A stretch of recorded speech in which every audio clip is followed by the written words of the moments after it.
Nos últimos 3 dias, o Bitcoin chegou a cair aí quase 10%. E muita gente que estava acompanhando o mercado, esperando por uma correção, finalmente conseguiu a sua correção. Mas o que será que desencadeou esse tipo de correção tão rápida que a gente viu aí, inclusive nas últimas 24 horas? E qual é o potencial que essa correção vai ter? Será que a gente vai bater aí os 30 mil dólares? É isso que a gente vai tentar descobrir no vídeo de hoje. Muito bem-vindos aqui ao canal do Block Trends. Esse é mais um vídeo de análise. Meu nome é Cauê Oliveira e nesse vídeo a gente vai abordar um pouco sobre a atual correção do Bitcoin e entender se essa correção vai se intensificar ainda mais, além do que já caiu, se o Bitcoin ainda vai continuar caindo mais por mais tempo ou se é um bom momento de entrada, né? Então fica aí até o final que a gente vai estar explicando isso em mais detalhes. Antes da gente passar aqui para os gráficos e os dados que eu sempre costumo trazer aqui nos vídeos de análise, não se esqueça de clicar aí no botão já de se inscrever e caso você ache esse tipo de análise interessante, ache esse tipo de dado interessante para você compreender o mercado como um todo, deixa o seu like aí também, que isso vai estar ajudando aqui no canal do Block Trends a gente disseminar esse tipo de conteúdo na internet, certo? Então vou passar aqui para minha tela já para a gente começar a entender o que está fazendo com que o Bitcoin caia tão intensamente aí como a gente tem visto nas últimas 24 horas. Então o Bitcoin vem trazendo uma correção aí que, por mais que aparente ser uma correção bem abrupta, né? Quando a gente coloca aqui, por exemplo, no gráfico de uma hora a gente viu que essa correção das últimas horas aí, principalmente nessa segunda-feira de madrugada, tá? A gente teve aí uma correção em 6 horas o Bitcoin chegou a cair aproximadamente 8%. Isso geralmente, esse tipo de padrão gráfico aqui onde o Bitcoin vem lateralizando, né? Já vinha lateralizando desde o dia 5 de dezembro e executou esse tipo de pernada para baixo, geralmente é um padrão de distribuição, né? Então o mercado vai lateralizando aqui até chega um momento onde o nível de pressão vendedora acaba não sustentando a pressão compradora, no caso é o oposto, o nível de pressão compradora acaba não sustentando o nível de pressão vendedora, e isso daqui é um gráfico que traduz uma distribuição de mercado. Mas por que ele deixa esse tipo de sombra aqui no candle, né? Principalmente porque essa sombra é executada no mercado futuro, né? Então geralmente isso daqui é desencadeado por liquidações no mercado futuro, e a gente já vai entender por que teve esse alto nível de liquidações no mercado futuro, e geralmente quando deixa essas sombras aqui significa que existiam ordens de compra, né, justamente nessa região aqui. Então, quando tem esse padrão gráfico aqui, onde o preço do Bitcoin acaba caindo bastante e depois faz um recuo para baixo, significa que existiam ordens compradoras, então grandes volumes de compra nessa região aqui, que geralmente é onde está posicionado os stops, né? Onde está posicionado o stop loss. No mercado futuro tem como você limitar o seu nível de perda colocando um stop loss no mercado. Então, geralmente, esses stop loss ficam posicionados abaixo do preço de mercado atual e, geralmente, esses stop loss, quando estão abaixo do preço atual, significa que são stop loss de traders comprados, né? Então, traders que estão apostando na alta do Bitcoin. Isso aí a gente acabou vendo no mercado, né? Justamente com o nível de liquidações que ocorreu durante esse período. Apesar de essa liquidação ser significativa, né? Que eu já vou mostrar para vocês, e esse candle ser significativo, quando a gente observa aqui no big picture, né? Então quando a gente acaba estendendo um pouco mais o período gráfico que a gente está observando, sai de poucas horas para semanas, a gente vê que o Bitcoin vem subindo aí em 2023, né? Desde o início do ano aí, já tendo uma valorização de mais de 170%, né? Chegou a valorizar mais de 170% e agora fez essa primeira correção aí após 1, 2, 3, 4, 5, 6, 7, 8 semanas seguidas de alta, tá? Então o Bitcoin já vinha seguindo 8 semanas seguidas de alta e era natural que em determinado momento, em que algum período algum momento desse período fosse existir algum tipo de correção. E essa correção é isso que a gente está vendo agora, né? O Bitcoin está caindo 4,41% aqui no candle diário, né? Então hoje, né, só que já vinha caindo pela madrugada, desde ontem já vinha caindo, e aí fez uma correção de quase 10%, né? Essa correção aí foi significativa porque fez com que houvessem mais ou menos 89 milhões de liquidações em contratos futuros comprados, tá? Então aqui a gente está vendo as liquidações agregadas em vários pares de negociação e a gente vê que essa liquidação de long aqui foi a maior desde o dia 14 de novembro, tá? Então só para a gente ter em perspectiva aqui, dia 14 de novembro, a gente fez também uma pernada Deixa eu ver aqui, pronto. Foi justamente essa daqui onde a gente fez essa pernada para baixo, né? Acabou tendo 4 dias de queda e teve um nível de liquidação alto. Entretanto, esse nível de liquidação aqui foi ainda abaixo do que a gente viu no dia 14 de novembro, né? No dia 14 a gente teve 121 milhões de liquidações no mercado futuro em Bitcoin, tá? E hoje a gente está vendo aí cerca de 92 milhões de liquidações no mercado futuro aí em posições compradas, tá? Isso significa que a maior parte dessas liquidações estava posicionado na alta do mercado, né? Então a maior parte do mercado aí estava posicionado na alta do Bitcoin. Então a gente vê que essas liquidações aqui na Binance, OKX, Bybit, na Huobi, etc., estão aqui majoritariamente na posição longa, né? Então a taxa de financiamento que eles estão pagando aí indica que esses contratos futuros estão posicionados majoritariamente em posições compradas, né? Estão posicionados na aposta que o mercado vai subir, e por conta dessa queda no mercado, desse despejo no mercado, que a gente já vai entender onde é que foi esse despejo, foi executado aí um pequeno short squeeze. Eu digo pequeno porque já houveram movimentos muito mais intensos, tá? Esse movimento aqui não foi tão intenso, inclusive liquidou ainda abaixo do que a gente tinha visto no dia 14. Por mais que no dia 14 a gente tenha tido um candle aqui de aproximadamente 3%, tá? Então no dia 14 o Bitcoin moveu apenas 3%, menos de 3%, na verdade, fechou o candle diário com 2,56% e a gente já teve um nível de liquidação bem maior, tá? Esse tipo de liquidação atual que o Bitcoin fez aqui foi muito mais para lavar a alta alavancagem na ponta comprada, tá? E eu digo que foi para lavar porque aqui no relatório que a gente apresentou no dia 6 de dezembro, tá? Então na semana passada, lá para os assinantes do Block Trends Research, inclusive vou deixar o link na descrição aqui do Block Trends Research, que é onde a gente faz esse tipo de análise mais aprofundada para os nossos clientes mais experientes no mercado, já mostrava aqui que o tipo de configuração que existia no mercado futuro, tá? Então aqui a gente está vendo um mapa de liquidações do mercado futuro e a gente vê por níveis aqui de preço a quantidade de liquidações no mercado, tá? Então isso significa que a cada nível de preço desses aqui existe uma alta quantidade de traders posicionados para serem liquidados caso o preço vá nessa região. Isso aí já acabou indicando que a ponta comprada era muito maior do que a ponta vendida, tá? Isso significa que existiam muito mais traders posicionados na alta do mercado e isso acaba consequentemente posicionando muito mais ordens, muito maior liquidez, ou seja, muito mais dinheiro abaixo do preço atual. Isso aí acaba intensificando a busca por liquidez, principalmente em players institucionais, tá? Então, como a gente sabe, os players institucionais, eles tentam posicionar suas ordens de modo a capturar o maior alfa possível, ou seja, a maior lucratividade possível, e justamente na busca de liquidez, eles empurram o mercado para determinadas posições, determinadas regiões, onde existe uma alta quantidade de players do varejo, onde existe uma alta quantidade de negociadores, de investidores comuns, na tentativa de buscar essa liquidez de investidores comuns, né? E esses investidores comuns estavam aqui posicionados entre o 37 mil dólares e o 42 mil dólares, mais ou menos, e foi justamente onde a gente está vendo essa busca de liquidez atual, nesse momento que a gente chegou abaixo dos 42 mil dólares, tá?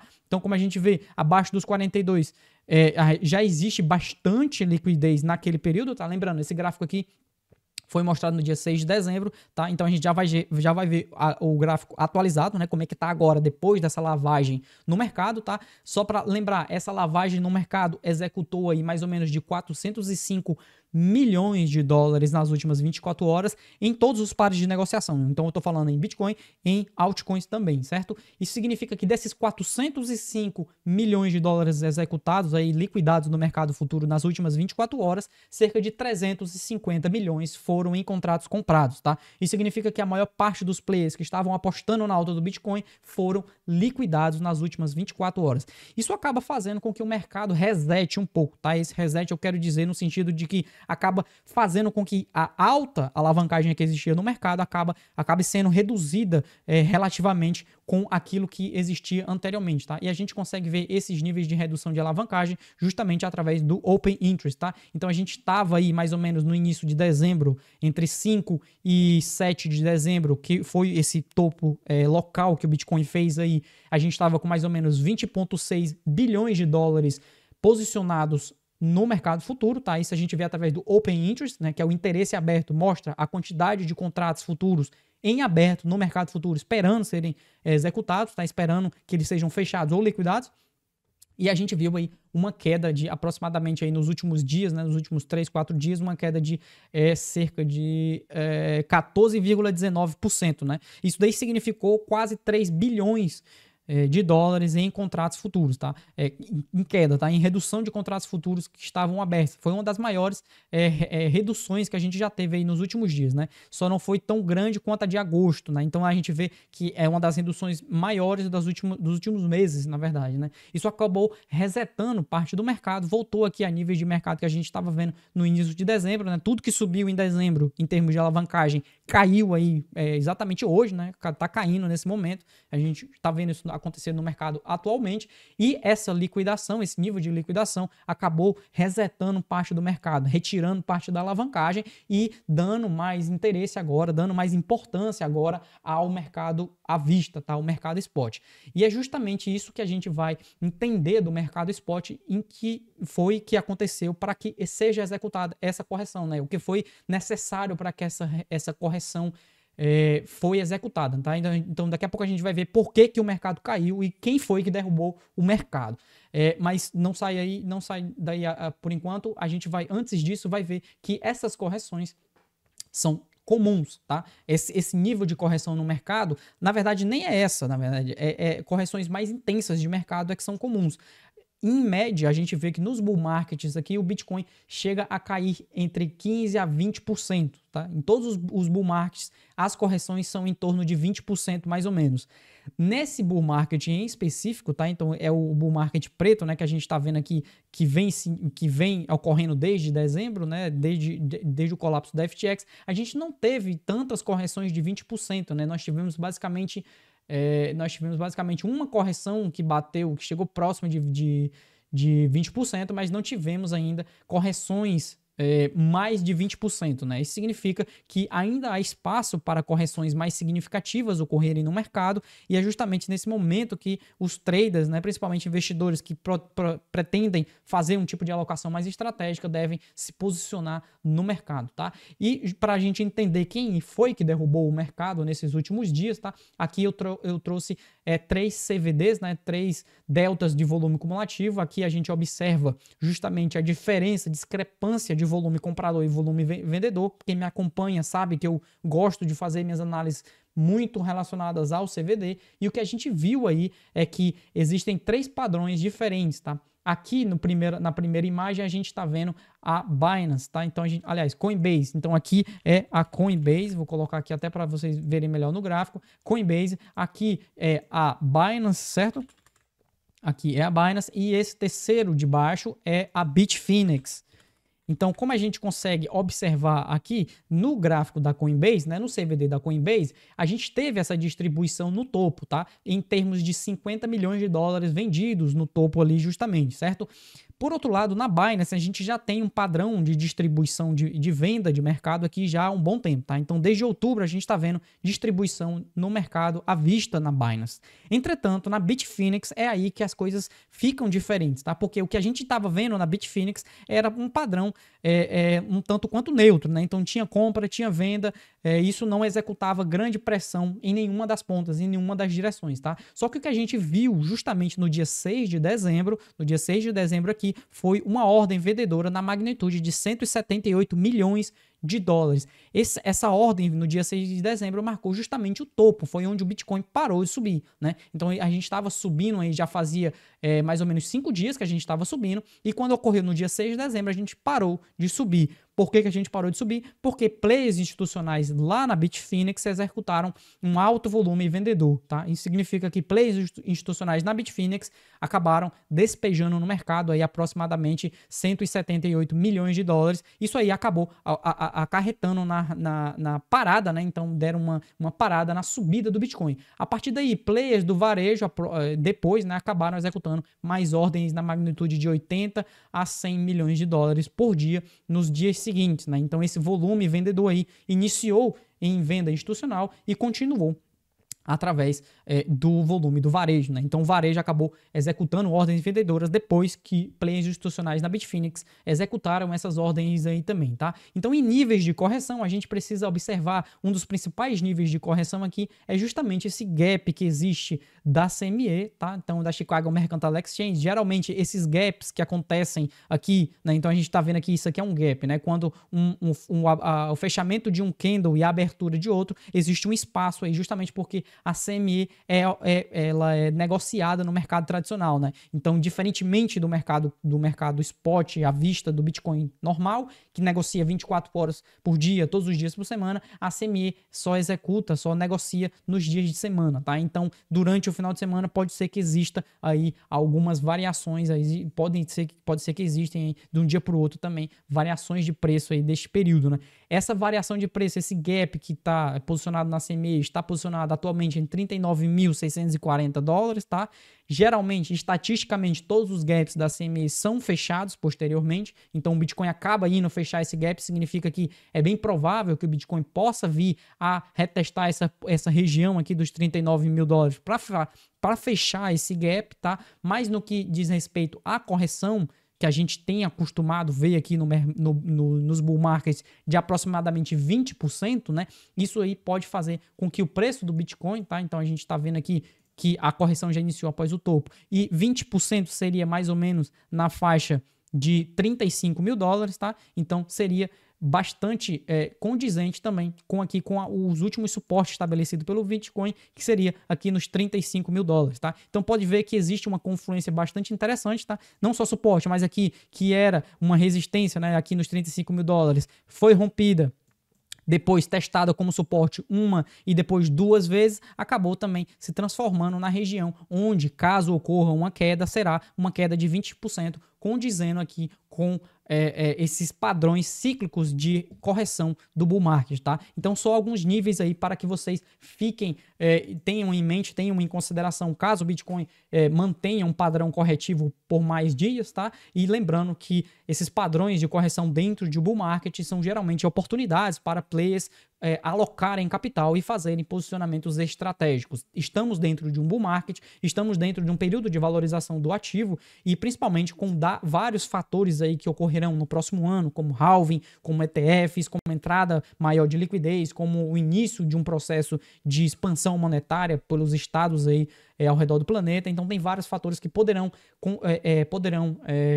serem fatores positivos para a valorização do Bitcoin. Então esses períodos de correção apontam e apresentam períodos de oportunidade muito clara para posicionamento estratégico e para reduzir preço médio para aqueles que estão pensando mais no longo prazo, tá? Eu mostrei aqui alguns níveis para você. Não sabemos o que o mercado vai fazer amanhã nem depois de amanhã. Existe um nível de aleatoriedade muito alto. O que a gente pode fazer é gerir o nosso risco e observar atentamente alguns movimentos de mercado para tentar se posicionar da melhor forma possível, tá? Muito obrigado para vocês que estiveram aqui me assistindo até agora. Qualquer dúvida, qualquer comentário, pode comentar aqui embaixo no vídeo. Eu vou estar pessoalmente respondendo cada um de vocês.